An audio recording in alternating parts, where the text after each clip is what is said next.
শেষ পর্যন্ত কি রুশ প্রেসিডেন্ট ভ্লাদিমির পুতিন পরমাণু হামলার সিদ্ধান্ত নিয়েই নিলেন? অন্তত রাশিয়ার প্রস্তুতি তাই বলছে। প্রয়োজনীয় মহড়া চালিয়েছে রুশরা। সবচেয়ে বড় কথা, রাশিয়া তাদের পরমাণু বোমা সংক্রান্ত নীতি এমনভাবে পরিবর্তন করেছে যেখানে এখন চাইলেই তারা ইউক্রেন এবং ন্যাটো দেশগুলোতে হামলা করতে পারবে। এরই মধ্যে সামনে এসেছে আরো ভয়ঙ্কর ছবি, যেখানে দেখা যাচ্ছে রুশ বাহিনীর মিসাইল ফোর্স তাদের প্রয়োজনীয় প্রস্তুতির স্বার্থে মহড়া চালাচ্ছে। পশ্চিমাদের বিরুদ্ধে রাশিয়ার এই পদক্ষেপের সমর্থন দিচ্ছে ন্যাটো দেশ তুরস্ক।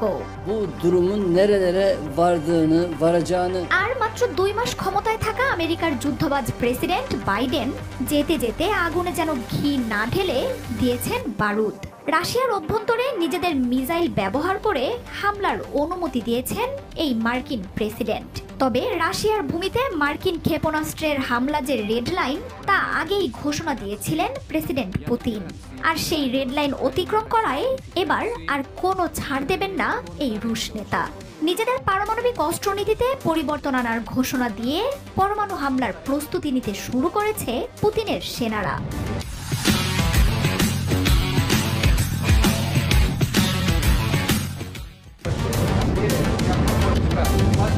যুদ্ধ শুরুর প্রায় 3 বছর ধরেই ইউক্রেনের প্রেসিডেন্ট জেলেনস্কি রাশিয়ার অভ্যন্তরে হামলার জন্য দূরপাল্লার অস্ত্র ও অনুমতি দিতে বাইডেনকে চাপ দিয়েছেন। তবে ইউক্রেন যুদ্ধের শুরু থেকেই পুতিন হুঁশিয়ারি দেন, ইউক্রেন যদি মার্কিন অস্ত্র রুশ ভূমিতে ফেলে তাহলে সেই ঘটনাকে মস্কোর বিরুদ্ধে খোদ যুক্তরাষ্ট্র ও ন্যাটোর হামলা হিসেবেই ধরে নেবে রাশিয়া। আর বিশ্বের সবচেয়ে ক্ষমতাধর প্রেসিডেন্ট পুতিন যে চিরশত্রু আমেরিকার এমন ঔদ্ধত্য ক্ষমা করবেন না, তাও স্পষ্ট করে দেন তিনি। বাইডেনের এই ঘোষণার পরেই তাই নিজেদের পারমাণবিক অস্ত্র ব্যবহারের নীতিতে পরিবর্তন এনেছেন ভ্লাদিমির পুতিন।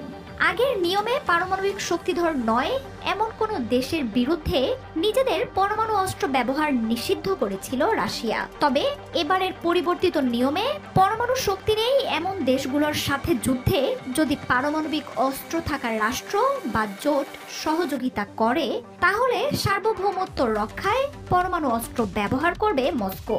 রাশিয়ার উপর সাগর, আকাশ বা স্থলপথে বড় কোনো হামলা বা হুমকির জবাব দেয়া হবে পরমাণু অস্ত্রে। নতুন নিয়মে শুধু রাশিয়াই নয়, পরমাণু শক্তিধর দেশ যদি রাশিয়ার কোনো মিত্র দেশের উপরও আগ্রাসন চালায়, তাহলেও পরমাণু অস্ত্র ব্যবহার করবে মস্কো। আর পারমাণবিক হামলার সিদ্ধান্ত গ্রহণের সর্বময় ক্ষমতার অধিকারী হবেন রুশ ফেডারেশনের প্রেসিডেন্ট। এরই মধ্যে রাশিয়ার ব্রিয়ান্স্ক অঞ্চলে মার্কিন 6টি আর্মি ট্যাকটিক্যাল মিসাইলের হামলা চালিয়েছে ইউক্রেন।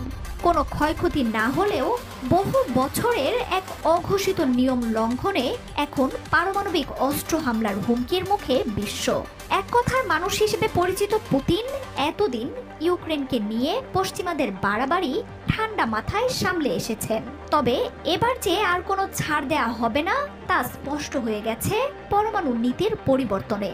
বেশ কয়েক মাস ধরেই অস্ত্র গোদাম থেকে পরমাণু অস্ত্র ভান্ডার বের করে তা মোতায়েন ও সেগুলো ব্যবহারের অনুশীলন করে আসছে রুশ সেনারা। রাশিয়ার পরমাণু অস্ত্র যে পুরোপুরি প্রস্তুত তাও ঘোষণা দিয়ে রেখেছে ক্রেমলিন।